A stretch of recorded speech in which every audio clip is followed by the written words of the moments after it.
What is going on, guys? It is Lily 2SX here, and this is the massively delayed episode 24 of my Master League Online series. First of all, I'll explain my rating to you. When I went from the Continental League to the Galactico League, I wanted to reassess my rating. So basically what it does there is it gives you 5 matches against random opponents, and then obviously your results give you your rating. So I actually got disconnected 3 times, won 1 and drew 1, so it gave me a rating of 180. That should also tell you why I've not been uploading recently, because I just couldn't get anything recorded. It was such a joke. I couldn't play games. I was constantly getting disconnected, and it just wasn't enjoyable to play, never mind edit and record and whatever else needs to be done before you put it on YouTube. But now you'll notice that my squad is a lot smaller, and 2 old players have gone, 2 new players have come in. They're not the actual 2 players that I'm talking about in the actual title of the video. I do actually sign 2 more players.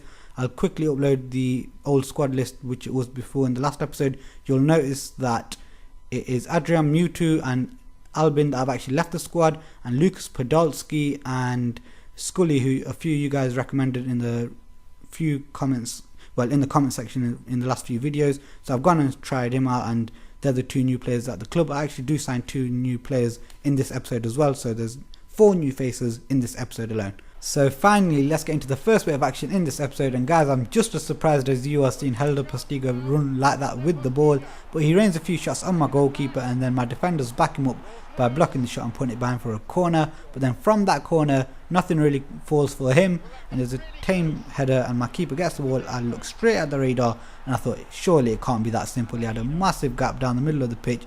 And yes, it was that simple. All I had to do was just flick on the header, run straight down. I get a bit annoyed when I see when players slide for a shot like that, when he really has enough time to take a normal shot. But then the keeper made a good save, and Podolski was there to make it 1-0. And he's actually scored back-to-back hat-tricks in the 2 matches before this. So Podolski's on a good run of form. And Morphos is a good save from the keeper there.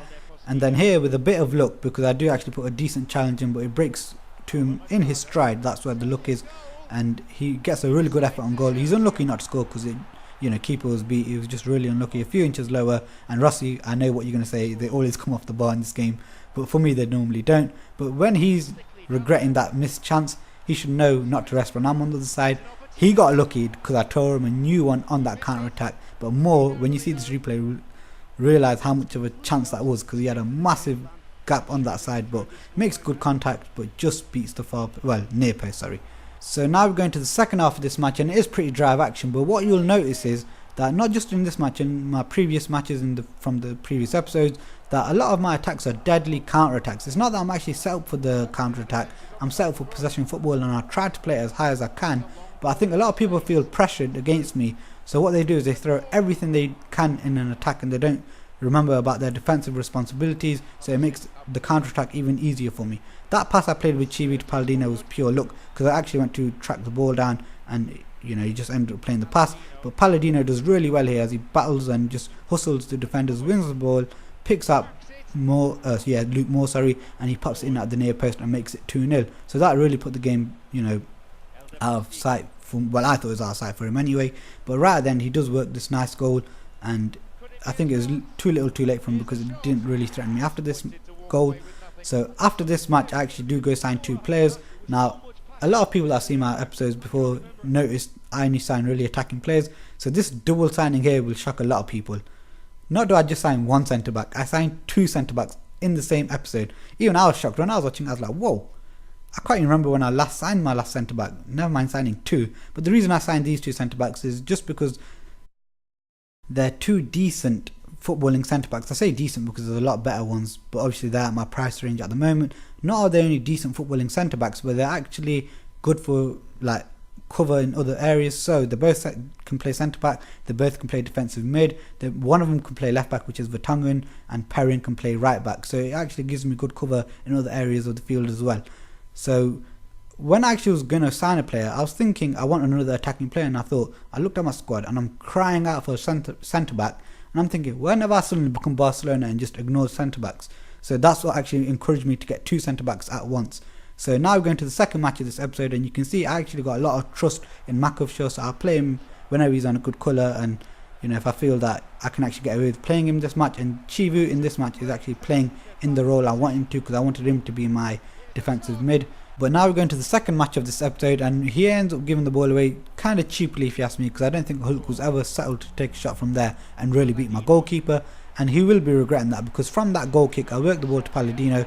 Him being a slippery snake that he is, gets past the defenders and slots it into the far corner to make it 1-0. And then I thought Liverpool are known to be fast starters these days, so I thought I'd try my luck from here with Moore, and his keeper makes a brilliant save there. But I wasn't having things all my own way there, because in the 20th minute I do get a bit sloppy, should I say, just typical Liverpool as well. A poor defensive header there, and then my players getting slightly out of position. I get a bit unlucky there because I put a challenge in, and again it breaks kindly for him in his stride, and he pulls it into the box, and surprisingly Welbeck scores from there. I'm just as surprised as you guys are to see Welbeck scoring. Yeah, well, I didn't let that hold me back for long, and although the disturbing scene it was, I really didn't let it hold me back for long, because I do end up getting it to Palladino, who just gives the goalkeeper no chance with a shot from the edge of the box. And then he gives the ball away cheaply, not just once from kickoff, but he keeps doing it, and I punish him almost every time he does it, and it doesn't take me long to win this ball back. What I do here with Moore, I actually end up working the ball towards Moore, and I basically do a trick just to attract the defenders around him, and that's exactly what he does here, because this is a brilliantly timed pass, and the same goes for the finish here. This is a lovely finish, first time from Palladino, gives the keeper no chance and makes it 3-1. That little turn I did there with Palladino, not Palladino, with Luke Moore, was just to attract defenders. I was never actually looking to take someone on from there, and I said he keeps, giving the ball away cheaply. He actually gets a bit unlucky here because he puts a tackle in, gives the ball away, and even I wasn't expecting this for a strike. If I was live recording that, you saw my reaction. I actually dropped my pad and I didn't know what to say. I was like, really? And 31 minutes into the game, 4-1 up, Liverpool, being the fast stars that they were, just killed the game off. And to be honest, I knew this wasn't going to be his game when this happened here. I was just laughing my head off. Alright, it was a bit of daft way he got his chance, but he actually missed that volley. And the one reason I'm actually showing you that, first of all, he should have scored, but two, you now notice volleys in this game are now a lot easier to hit than before. Before the update, you just used to take extra touches and stuff. Now you can actually hit volleys, and meaningful volleys that you can actually think will go in. And the game kind of, really died down here, because I really expected this guy to quit. But he does eke out one more chance, which he doesn't really take, and I actually do kill off the game very shortly after this. He does some really daft things. It's here. That's not exactly the best goal kick. And then he tries to play his way out, and playing your way out of defence isn't exactly for everyone if you can't do it. I was going to say I got a bit lucky, but then Moore really should have got a free kick there. The luck came because it fell kindly to Januzaj, who I think was probably in offside position. It's a tight call, but I think he was off anyway. But it doesn't make a difference to the scoreline. I won 5-1. But then this guy was kind enough to leave me a message in, I don't know what language it was. So if any of you guys could be kind enough to translate that for me, let me know in the comment section. I'd be grateful for that. But all I knew was he thinks I'm lucky somehow. Obviously, that's the last word in the sentence. But before I go, I just want to let you guys know that I would never really give up on PES. The reason I haven't been uploading isn't because I gave up on PES or anything like that, because someone did question me in one of the blogs about it. And I go, look, it's not that I'm giving up on PES, it's the fact that Konami have made it really hard with the online service this year to actually get going in Master League Online. And since the latest update, it actually has increased online, so it's becoming a bit easier and the connection's getting slightly better. So if I can actually get a good game online, and just a good connection, gives me anything to work with, then yeah, I'll carry on making videos. At the last couple of weeks, it was really bad for me and I couldn't get anything going, so that's why I haven't been uploading. So yeah guys, I'm always going to be around. I'm definitely want to be the best PES YouTuber, and I think I will probably get like that in PES 15 or something, especially when it comes to PS4. I think once the online smoothens out and I'm enjoying the game, once I'm really enjoying the game, I think I will be the best around. So yeah guys, I hope you did enjoy it. If you guys want to ask me anything, you can ask in the comment section. I hope you did enjoy this video. If you did, remember to give it a thumbs up. If you want to see more, remember to subscribe, and thanks for watching guys.